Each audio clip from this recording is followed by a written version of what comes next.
Hi, my name is Daniela and today I'm going to read an extract from the book Candy Floss. Written by Jacqueline Wilson, illustrated by Nick Sherratt, and published by Jacqueline Wilson. I started to hope that she'd really changed her mind. She'd stay in this country after all and forget about Australia. The next day, she stopped all her frantic packing and consulted a solicitor. I wasn't allowed to go into his office with her. I had to stay in the reception room, minding Tiger. He wouldn't stay on my lap. He prowled around on his hands and knees, his sticky hands scrabbling at all the leather-bound law books on the shelves. The receptionist tried cooing and clucking at him, but Tiger wasn't in a mood to be charmed. He was yelling his head off when Mum came out of the solicitor's office. She looked in a yelling mood too. "As if I'm going to hang around and let the court sort it out," she exploded the moment we got outside. "We've got the tickets. We're all set to go. We can't hang around now. Steve has got to start working at the Sydney branch this month. I can't let him go off on his own. He needs my support. And if I'm not careful, some silly young thing will bet her eyes at him and turn his head. What am I going to do?" Mum glared at me as if it was all my fault. "Why can't you jump at this fantastic chance, Floss? I was mad to let you dictate to me. Look, you're coming with us, whether you like it or not." "What are you going to do, Mum? Kidnap me? I'm a bit big to bundle under your arm. Are you going to lock me in one of the suitcases?"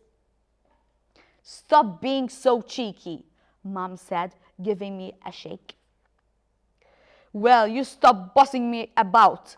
Ouch, you're hurting. I've told you and told you. I'm not coming. I'm staying with Dad." "Why do you want to stay with him?" "I love him." "More than you love me?" "I love you both," I said, crying. "Mum, he needs me." "So you care more about his feelings than mine? All right then, stay with him. I won't try and persuade you anymore. Happy now?" Mum snapped. Of course I wasn't happy, and neither was she. It was exhausting. It looked like we were going to be chopping and changing forever, best friends one day and snarling enemies the next. The day before Mum and Steve and Tiger flew off, we were all at 6s and 7s, and 8s and 9s and 10s. Mum and I were hugging one minute and shouting the next. But that night, Mum left Steve alone in his big bed, edged her way round the last of the packing cases, and came and clambered into my single bed beside me. She held me tight and I nestled into her. Neither of us slept much. Mum told me stories about when I was a very little girl. I told Mum stories about what I planned to do when I was a big girl. We held on to each other, Mum's hands gripping my arms fiercely, as if she could never bear to let me go. Dad came to collect me in his van, so that he could carry all my extra stuff. It's a big white van, and I'd always loved riding in it, feeling so special, strapped up high beside my dad. But I saw the way Steve shook his head at the dents and scratches on the paintwork. Dad saw too, and must have minded, but he shook Steve's hand nevertheless, and wished him luck with his new job. He patted Tiger on the head. Then he gave Mum a great clumsy hug.